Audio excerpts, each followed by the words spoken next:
عزیزان ملت، میرے قرآن پاک کی ایک آیت تلاوت کی ہے۔ آپ حضرات کو پتہ ہوگا کہ مختلف روزے کے مختلف مراحل اسلام کے ابتدا میں گزرتے گئے۔ پہلے مسئلے کچھ اور تھے، بعد میں مسئلہ کچھ اور ہو گیا۔ مسئلہ یہ تھا، شروع میں قرآن نے اعلان کر دیا کہ اے لوگوں، تم پر روزے فرض کر دیے گئے ہیں۔ اب تم پر روزے فرض ہے، جیسے پہلے لوگوں پر روزے فرض تھے، تم پر بھی روزے فرض ہے۔ لیکن آگے اللہ نے فرمایا فَمَنْ كَانَ مِنْكُمْ مَرِيضًا أَوْ عَلَى سَفَرٍ، اگر تم میں سے کوئی مریض ہو، بیمار ہو یا سفر میں طے کر رہا ہو، اس کے لیے رخصت ہے کہ وہ روزہ نہ رکھے، بلکہ روزے کے بدلے ایک فدیہ دے دیا کرے۔ ایک روزے کا بدلہ ایک فدیہ ہے۔ لیکن قرآن پاک نے اعلان کر دیا کہ جو بیمار ہو وہ روزہ نہ رکھے، جو سفر میں ہو وہ روزہ نہ رکھے۔ شروع میں یہ بھی تھا وَعَلَى الَّذِينَ يُطِيقُونَهُ فِدْيَةٌ طَعَامُ مِسْكِينٍ، جو آدمی طاقتور ہو، پیسے والا ہو، روزہ رکھنے کی طاقت رکھتا ہو لیکن روزہ نہیں رکھتا ہے، تو وہ اپنے جانب سے فدیہ دے دے۔ وہ اپنے جانب سے فدیہ دے دے۔ لوگوں کے پاس پیسے تھے، وہ لوگ رمضان کے روزے نہیں رکھا کرتے تھے، کیونکہ قرآن نے اعلان کر دیا وَعَلَى الَّذِينَ يُطِيقُونَهُ فِدْيَةٌ طَعَامُ مِسْكِينٍ، اگر تمہارے اندر طاقت ہے فدیہ دینے کی، تمہارے اندر پیسہ ہے تو تم فدیہ دے دو، روزہ نہ رکھو۔ اب جتنے مالدار تھے وہ سارے رمضان کے روزے میں اپنے جانب سے فدیہ دے دیا کرتے تھے۔ بیچارے جو غریب تھے، کمزور تھے، مالی اعتبار سے بھی کمزور تھے، ان کے پاس پیسے نہیں تھے، تو وہ لوگ روزہ رکھتے تھے کیونکہ ان کے پاس فدیہ دینے کی طاقت نہیں ہے۔ اب جتنے بھی بڑے لوگ تھے وہ فدیہ دے دیا کرتے تھے۔ یہ شروع ابتدائی رمضان میں تھا، جب شروع میں تھا۔ اب ان لوگوں کو جب پتہ چلا کہ رمضان کے فضائل کیا ہے، روزہ رکھنے کی مرتبہ کیا ہے اور روزہ رکھنے کا اجر اور ثواب کیا ہے، تو اب ان کے اندر بھی شوق ہوا۔ اللہ نے فرمایا وَأَن تَصُومُوا خَيْرٌ لَكُمْ، تمہارے اندر روزہ رکھنے کی طاقت ہے لیکن تم فدیہ دے سکتے ہو تو فدیہ دو۔ لیکن آگے فرمایا کہ وَأَن تَصُومُوا، تمہارے لیے بہتر ہے کہ روزہ رکھنا بہتر ہے، تمہارے لیے روزہ رکھنا بہتر ہے ان کنتم تعلمون، اگر تم جانتے ہو۔ تو یہ شروع میں مسئلہ تھا، بعد میں اس مسئلے کو اٹھا دیا گیا، یہ آیت منسوخ ہو گئی۔ اب آگے آیت نازل ہوئی فَمَنْ شَهِدَ مِنْكُمُ الشَّهْرَ فَلْيَصُمْ، اب جو رمضان کا چاند دیکھے گا اس پر روزے فرض ہے۔ اب فدیہ دینے سے کام نہیں چلے گا، اب فدیے والے وہ صورت ختم ہو گئی۔ صرف وہ لوگ جو کمزور ہیں، ہم کمزوری کی حالت میں روزہ رکھ نہیں سکتے ہیں، ان کے لیے فدیہ ہے۔ جو پیسے والے تھے، طاقتور تھے، وہ پیسہ دے کر فدیہ دے کر روزہ نہیں رکھتے تھے۔ یہ آیت منسوخ ہو گئی، اب ہر آدمی پر روزہ رکھنا لازم اور ضروری ہو گیا۔ یہ بات تو سمجھ میں آ گئی ہوگی، یہ شروع میں تھا۔ تو ابتدائی اسلام میں مسئلے کچھ اور تھے، بعد میں مسئلہ کچھ اور ہو گیا۔ یہ اللہ کی مرضی، جب چاہے وہ آیت کو منسوخ کر دے اور جب چاہے وہ آیت کو لے آئے، یہ اللہ کا کام ہے۔ اب آپ حضرات کو پتا ہے کہ رمضان المبارک کون سے سن میں فرض ہوا؟ رمضان المبارک سن 2 ہجری میں فرض ہوا۔ رمضان المبارک اگر آپ ذرا توجہ اور دھیان سے سنیں گے تو بہت نقطے والی بات آج آپ کے سامنے بیان کروں گا۔ اگر سرسری نظر سے دیکھیں گے تو آپ کے دماغ سے، دل و دماغ سے، آپ کے سر سے یہ مسئلہ گزرتا چلا جائے گا اور آپ صفہ لے کر گھر بھی جائیں گے۔ اگر ذرا توجہ سے سنیں گے تو مسئلہ بڑا اہم ہے۔ رمضان المبارک کے جو روزے فرض ہوئے وہ سن 2 ہجری میں فرض ہوئے۔ کتنے ہجری میں فرض ہوئے؟ سن 2 ہجری میں۔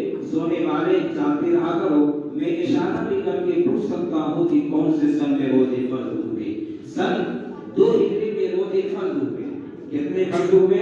سن 2 ہجری میں رمضان الروزے کے پہلا ابتدائی اسلام میں جو روزہ فرض ہوا، رمضان المبارک کا جب پہلا روزہ فرض ہوا وہ سن 2 ہجری میں، اور اسی رمضان المبارک میں اسلام اور کفر کے درمیان جو سب سے پہلی جنگ لڑی گئی جسے بولا جاتا ہے جنگ بدر، وہ بھی رمضان المبارک ہی میں فرض ہوا۔ وہ 17 رمضان المبارک کا مہینہ تھا، وہ 17 رمضان المبارک تھا، اور سن 2 ہجری میں رمضان کے مہینے میں جہاد بھی فرض ہوئے جو اسلام میں سب سے پہلا جنگ تھا، جس کا نام کیا ہے؟ جنگ بدر ہے۔ کیا نام ہے؟ جنگ بدر ہے۔ اس کا نام بدر کیوں رکھا گیا؟ تاریخ میں لکھا ہے، کتابوں میں لکھا ہے، اس کی کئی وجوہات لکھی گئی ہے بدر نام رکھنے کی۔ بدر ایک بستی کا نام تھا، ایک جگہ کا نام تھا، ایک قریے کا نام تھا، ایک محلے کا نام تھا۔ کیوں رکھا گیا؟ ایک شخص تھا، اس کا نام بدر نام تھا، ایک شخص تھا جس کا نام بدر تھا، اس نے وہاں بدر میں ایک مکان بنایا، اس کے بعد پورا کا پورا خاندان بسایا، اسی کے نام سے اس کا نام بدر رکھا گیا ہے۔ ایک وجہ تو علماء نے یہ بھی لکھی ہے، دوسری وجہ یہ لکھی ہے کہ بدر میں ایک کنواں ہے۔ آپ حضرات جاتے ہوں گے جہاں حاجی لوگ یہ عمرہ کرنے جاتے ہیں، وہاں آپ نے دیکھا ہوگا کہ بدر جہاں جنگ لڑی گئی وہاں ایک کنواں ہے، وہاں ایک کنواں ہے، اس میں سے پانی کا چشمہ نکلتا ہے، ایک جانب سے نکلتا ہے اور دوسرے جانب سے پانی بہتا ہوا چلا جاتا ہے، اور مائع جاری ہے، شفاف اور میٹھا پانی ہے۔ حاجی لوگ اس پانی کا استعمال بھی کرتے ہیں، پیتے بھی ہیں اور نہاتے بھی ہیں۔ جب اس کنویں پر لوگ جب پانی لینے کے لیے جاتے ہیں اور جب آسمان کا چاند نظر آتا ہے اور جب اس کنویں میں جھانک کر دیکھتے ہیں تو ایسا محسوس ہوتا ہے کہ وہ چاند اسی کنویں میں نظر آ رہا ہے۔ چاند کا نام بھی بدر کہا جاتا ہے، چاند کو بھی بدر کہتے ہیں، اس لیے اس جگہ کا نام بدر رکھا گیا۔ بہرحال اسلام میں جو جنگیں لڑی گئی ہے بدر، وہ جنگ بدر ہے، جس جنگ میں تقریباً 313 صحابہ کرام گھر سے نکل کر جا رہے تھے، اور مدینہ سے جو بدر ہے وہ 100 میل کے فاصلے پر ہے، اور مکہ معظمہ سے 200 میل کے فاصلے پر ہے۔ کتنے میل کے فاصلے پر ہے؟ مکہ سے 200 میل کے فاصلے پر ہے، اور مدینہ سے 100 میل کے فاصلے پر ہے۔ اب مسئلہ یہ بھی ہے کہ اگر کوئی آدمی سفر میں نکلتا ہو، سفر میں جا رہا ہو اور رمضان کا روزہ نظر آ گیا، روزہ رکھنا چاہتا ہے لیکن وہ سفر کر رہا ہے، اگر 48 میل ہے اور وہ مسافر بن گیا تو اب اس کے لیے اجازت ہے کہ وہ روزہ نہ رکھے، روزے کی قضا بعد میں کرے، روزے کی قضا بعد میں کرے۔ لیکن دیکھو کہ جنگ لڑی جا رہی ہے، صحابہ کرام جن کے پاس کھانے کے لیے کچھ نہیں، تلوار ہے نیزے کمان نہیں، نیزے ہے تو تلوار نہیں، بعض صحابہ پیدل ہی سفر کر رہے ہیں، 100 میل کے فاصلے پر ہے اور رمضان المبارک کا مہینہ چل رہا ہے۔ بعض صحابہ روزے رکھے ہوئے تھے اور بعض صحابہ روزہ نہیں رکھا، کیونکہ آقا صلی اللہ علیہ وسلم نے فرمایا جب تم مسافر بن جایا کرو تو تمہیں اختیار دے دیا گیا ہے کہ اس روزے کو قضا کر دو، بعد میں روزے کی قضا کرنا، روزہ توڑ دو۔ لیکن صحابہ کرام بعد تو روزے رکھنے کی حالت میں گھر سے نکل گئے جنگ لڑنے کے لیے۔